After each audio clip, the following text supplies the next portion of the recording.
Today, the majority of Americans agree that the Russians attempted to influence the outcome of our 2016 presidential election. Officials from across the U.S. intelligence community have publicly confirmed that this interference took place. As a teacher, I'm worried that Russia ever thought it could get away with interfering in the first place. According to the information that's been released to the public, so far, foreign powers weren't able to actually penetrate our voting systems and change votes. But Russia appears to have believed it could change the outcome of the election by influencing at least some American voters through a campaign of misinformation, propaganda and media influence.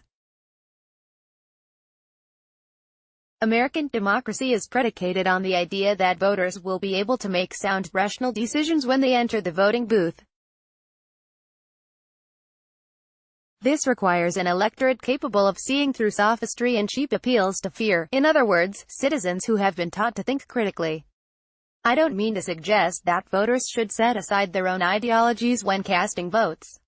Religious, spiritual, political or other beliefs are legitimate bases for making electoral decisions.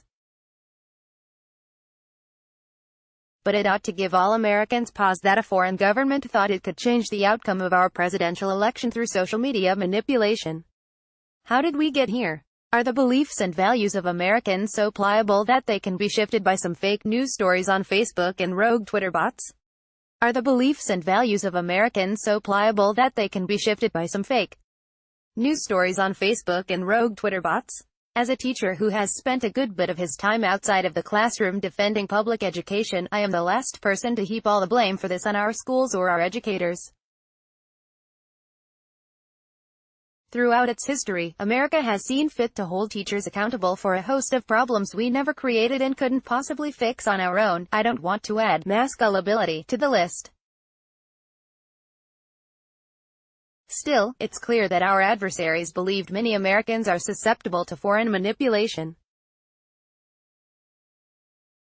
As educators, we should think carefully about whether our schools have played a role in this. In the past decade, the goal of education has become making students college and career ready.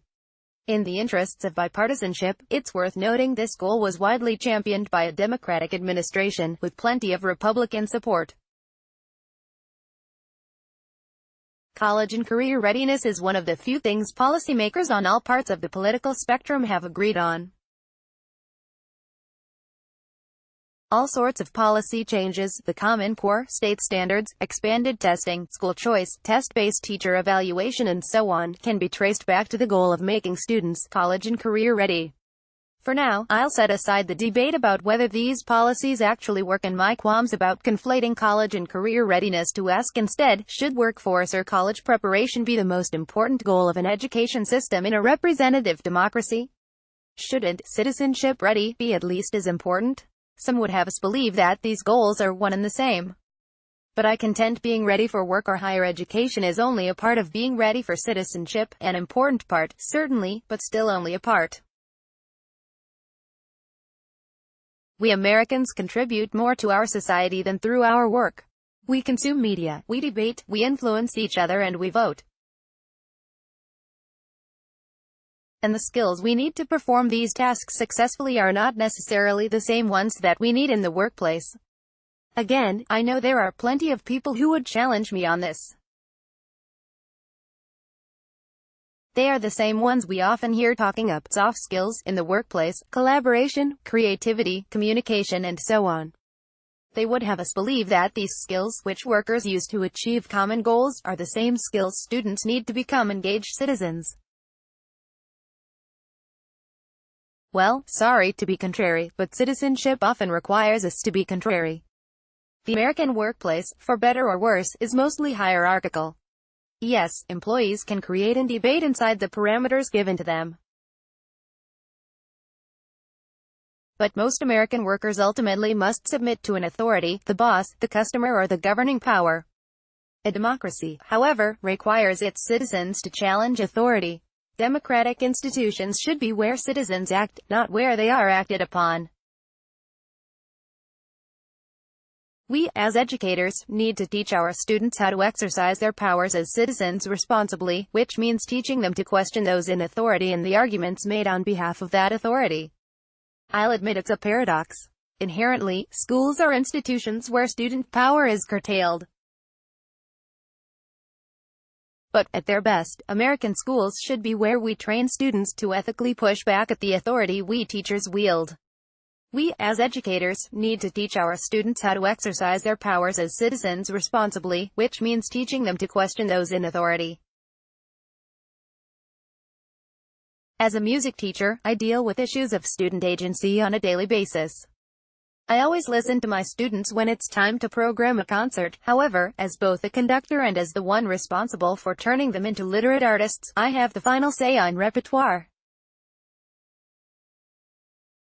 But I also have to make sure my students understand that they are entitled to their opinions, and that they have the right to challenge me about what we play, respectfully, of course. I would hate to think I was teaching generations of students to unquestioningly accept my personal idea of good taste at the expense of developing their own.